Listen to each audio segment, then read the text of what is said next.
자, 함수의 극한에 대한 성질에 대해서 보겠습니다. 자, 함수의 극한에 대한 성질. 자, 극한의 성질이라고 보면 되는데, 자, 함수의 극한에 대한 성질은 어떤 게 있냐면, 자, 리미트는, 극한은 더하거나 빼거나 곱하거나 나누거나 전부 다 분리하고 합쳐서 풀 수가 있다란 얘기야.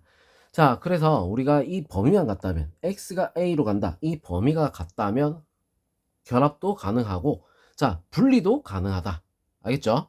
자, 분리하는데, 자, 더하기 빼기 따로따로 계산해서 더해줘도 된다. 자, 그리고 곱하기도 따로따로, 그 다음 나누기도 따로따로. 자, 그리고 k가 상수가 곱해져 있다? 그건 나중에 곱해도 된다. 이거야. 알겠죠? 자, 그래서 극한. 자, 리미트는 어떻게 된다? 하고 싶은 대로 하면 된다. 알겠죠? 단, 뭐야? x가 a로 간다. 자, 이런 범위만 똑같다면 상관없이 다 마음대로 해도 된다. 이거죠. 알겠죠? 자, 그 다음에 다항함수의 극한값 구하는 방법 어떻게 되냐? 대입을 하는 거야. 제일 쉬운 방법은 대입. 자, 대입을 할 때 그냥 무작정 대입하는 게 아니라 일단 식을 정리를 하고, 자, 약분되는 거 약분도 하고 정리할 건 정리 다 하고 나서 숫자를 넣어보면 되는 거야. 알겠죠? 자, 그러면 부정형 극한값, 자, 오른쪽 페이지 한번 봅시다. 자, 여기는 여러 가지 형태의 극한이 나와 있는데, 자, 제일 첫 번째 0분의 0꼴, 자, 이렇게 돼 있어. 자, 0분의 0꼴이란 건 뭐냐면 분모에 숫자를 넣으니까 0이 되더라. 자, 그런데 분자도 0이 돼야 된다 이거야. 자, 그래서 0분의 0꼴은 우리 어떻게 되냐면 분모 분자를 약분을 한 다음에 극한값을 구해야 된다. 정리를 해야 된다 이거야. 식 정리를. 자, 그렇게 해서 우리는 풀어야 된다. 자, 그 0분의 0꼴 특징은 뭐다? 분자도 0, 분모도 0. 자, 분모가 0이 되면 분자도 0이 돼야 돼. 그리고 분자가 0이 되면 분모도 0이 돼야 돼. 그래야지 수렴하고 극한값을 구할 수가 있다란 얘기야. 알겠죠? 자, 무한대분의 무한대꼴. 자, 이거는 우리가 어떻게 얘기하냐면 요거 제일 중요한 거 여기. 자, 여기에 별표를 딱 쳐놓고, 자, 분자의 차수가 분모의 차수보다 작으면, 자, 분자의 차수가 분모의 차수보다 작으면 무조건 뭐다? 0이야. 자, 그리고 분자의 차수가 분모의 차수랑 같으면 어떻게 된다? 최고차항의 개수의 비가 되겠다 이거지. 알겠어? 최고차항의 개수의 비. 자, 분자의 차수가 분모의 차수보다 크면 어떻게 돼? 발산하는데, 자, 여기서는 우리가 이제 두 가지가 있어. 음의 무한대, 양의 무한대 이렇게 있을 거 아니야. 양의 무한대랑 음의 무한대가 있어. 발산도. 자, 양의 무한대가 되려면 어떻게 돼야 되냐면 최고차항의 부호. 자, 최고차항의 분모 분자의 최고차항의 부호가 같아야 돼. 알겠어? 자, 그럼 음의 무한대가 되려면 부호가 다르다 이거야.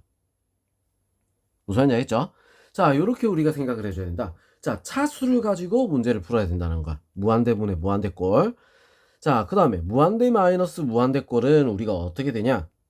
다항식인 경우 최고차항으로 묶는데, 자, 최고차항으로 묶었을 때 얘는 어떤 모양이 나오냐면, 무한대분의 무한대꼴 최고차항 묶었을 때, 자, 얘도 어떻게 돼?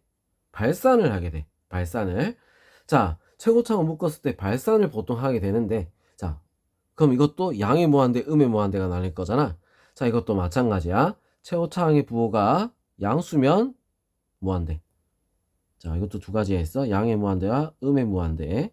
이 글자를 좀 그렇네. 자, 무한대로 간다. 자, 양의 무한대다. 그러면 어떻게 돼? 최고차항이 양수. 최고차 양수. 자, 음의 무한대면 최고차항이 음수가 돼야 된다 이거야. 자, 그래야지 나올 수가 있다. 자, 그 다음에 근호가 있으면 어떻게 돼? 유리화를 해야 되겠다 이거야. 근호가 있으면 유리화를 한다. 알겠죠? 자, 그 다음 무한대 곱하기 0꼴. 자, 이렇게 돼 있으면 얘는 어떻게 해야 된다? 통분을 하거나 인수분해를 해야 된다는 거야. 알겠어? 통분하거나 뭐다? 인수분해를 해야 된다. 자, 그리고 근호가 있으면 어떻게 돼? 유리화를 해야 된다 이거지. 근호가 있으면 일단 유리화를 하고 봐야 돼. 무슨 말인지 알겠죠? 자, 근호가 있으면 유리화를 하고 그 다음에 다항식이면 통분이나 인수분해를 한다 이거야. 자, 지금 여기서 제일 많이 나오는 건 어떤 딱 요 두 개가 제일 많이 나와. 이것만 일단 할 줄 알아도 어떻게 돼? 한 70% 정도 문제를 다 해결할 수 있다. 자, 그래서 요 두 개는 굉장히 중요한 거고, 자, 나머지도 중요합니다. 자, 중요한데, 자, 이 내용을 지금 말로만 들어서는 잘 모르겠다. 그지? 자, 이 부분 같은 경우는 우리가 뒤에 문제를 풀면서 문제 풀이를 보고, 아, 요렇구나. 이거를 우리가 알아야 돼. 자, 대신에 뭘 어떻게 해야 되는지, 그거는 대충 알고 가야 되겠지? 자, 요거, 분자차수, 분모차수. 자, 비교하는 거. 자, 요런 것까지 우리는 뒤에서 문제 풀이로 바로 다시 보도록 할게요. 알겠죠? 자, 그럼 설명은 이렇게 간단하게 우리 하도록 하고요. 자, 문제풀이로 바로 넘어가겠습니다.